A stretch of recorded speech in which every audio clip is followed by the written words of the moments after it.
Seni tradisi kita ini tidak mungkin hidup dan berkembang dengan baik dengan cara dibiarkan begitu saja untuk hidup sendiri. Tentu saja tanggung jawab untuk menjadi patron seni adalah lembaga-lembaga pemerintah, termasuk kampus.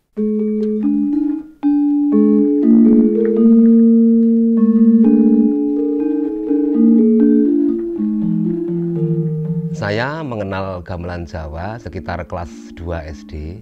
Itu karena dorongan rasa senang sekali pada gamelan itu. Kebetulan kakek saya memiliki seperangkat gamelan Jawa walaupun berbahan besi, jadi bisa digunakan untuk menyalurkan hobi saya. Waktu itu saya belajar secara autodidak, tidak ada yang mengajari secara formal. Setelah diberi kesempatan untuk melanjutkan studi di perguruan tinggi, teman-teman lain di jurusan biologi mengambil jurusan yang linier, saya mencari perguruan tinggi yang ada jurusan karawitan. Akhirnya pilihan itu ada di Sekolah Tinggi Seni Indonesia Surakarta. Dalam bidang akademik pun juga tidak dilupakan, saya juga harus menyelesaikannya dengan baik, dan akhirnya waktu itu saya terpilih menjadi mahasiswa teladan dan berikutnya juga terpilih menjadi mahasiswa penerima ikatan dinas. Lulus dari ISI Surakarta, surat ikatan dinas saya kemudian saya urus dan akhirnya jatuh di Universitas Negeri Semarang yang waktu itu bernama IKIP Semarang. Saya mulai kerja di IKIP Semarang itu tahun 1998. Di tempat inilah saya mengabdikan diri dengan sepenuh hati. Saya juga sering diminta oleh komunitas-komunitas karawitan dan kelompok-kelompok seni yang lain di luar kampus untuk mendampingi mereka di dalam belajar karawitan dan seni pertunjukan pada umumnya. Sehingga banyak teman-teman di luar kampus yang terinspirasi oleh kegiatan yang kami lakukan, sehingga mereka juga menyelenggarakan berbagai macam kegiatan yang bermuara pada pelestarian, pengembangan, dan pemberdayaan seni tradisi, terutama karawitan Jawa. Seni tradisi kita ini tidak mungkin hidup dan berkembang dengan baik dengan cara dibiarkan begitu saja untuk hidup sendiri. Tentu saja tanggung jawab untuk menjadi patron seni adalah lembaga-lembaga pemerintah, termasuk kampus. Kampus memiliki tanggung jawab besar agar seni tradisi budaya bangsa yang di dalamnya menyimpan nilai-nilai luhur yang berjati diri bangsa ini perlu dilestarikan, perlu dikembangkan dan diberdayakan. Tanpa patron seni, kiranya seni tradisi budaya bangsa tidak akan bertahan hidup lama. Dengan demikian, maka nilai-nilai luhur yang tersimpan di dalamnya juga akan hilang ditelan zaman. Hidupnya seni karawitan Jawa itu bergantung pada para pelakunya. Para pelaku itu diantaranya adalah para kreator. Didasari oleh semangat bahwa karawitan Jawa harus tetap hidup dan berkembang sesuai dengan dinamika zaman, maka diperlukan setiap zaman itu para komponis, para pencipta gending, kemudian para pemain yang handal, para penggarap, dan lain-lain. Semenjak para maestro karawitan Jawa, para kreator karawitan Jawa yang handal, nyaris tidak ada lagi para komponis, para pencipta gending-gending Jawa yang aktual sehingga bisa diterima, bisa memasyarakat, bisa populer di masyarakat. Saya berusaha untuk membuat kreasi dari hasil penyajian itu di berbagai forum pertunjukan, kemudian dikenal oleh masyarakat.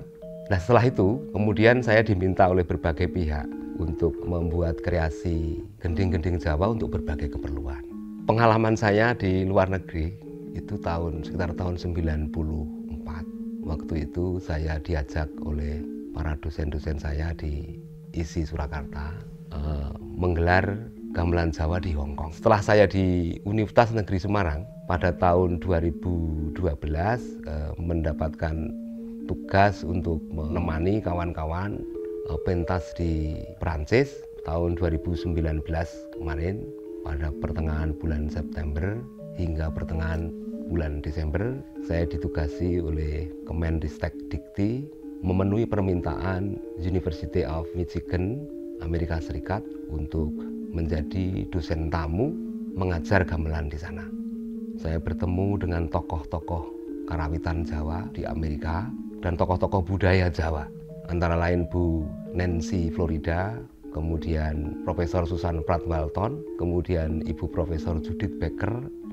Kemudian saya juga secara khusus diberi buku oleh Profesor Mark Benamu, Rosso in Japanese Musical Aesthetic, ya, yang buku yang legendaris. Saya lulus S3 atau doktoral dari ISI Yogyakarta tahun 2017. Itu supaya nanti di kalangan para pengajar bahwa saya yang berlatar belakang pengamen ini ya bisa menyejajarkan diri dari sisi strata pendidikan. Walaupun sudah menempuh jenjang pendidikan S3, setelah lulus saya kembali lagi bersama kawan-kawan untuk ngamen di forum wayangan, kemudian orang punya kerja mantu, ing ngarsa sung tulodo, ing madya mangun karsa, tuturi handayani.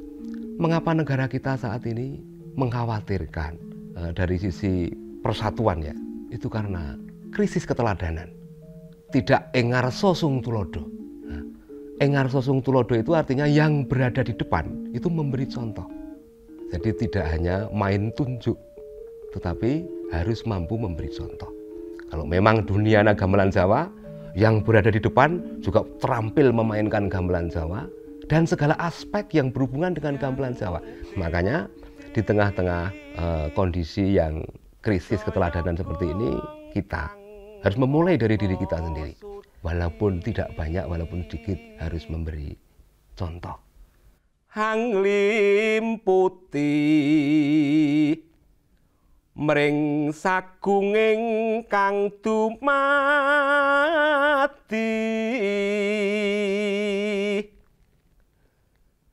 sumusup mring halamagal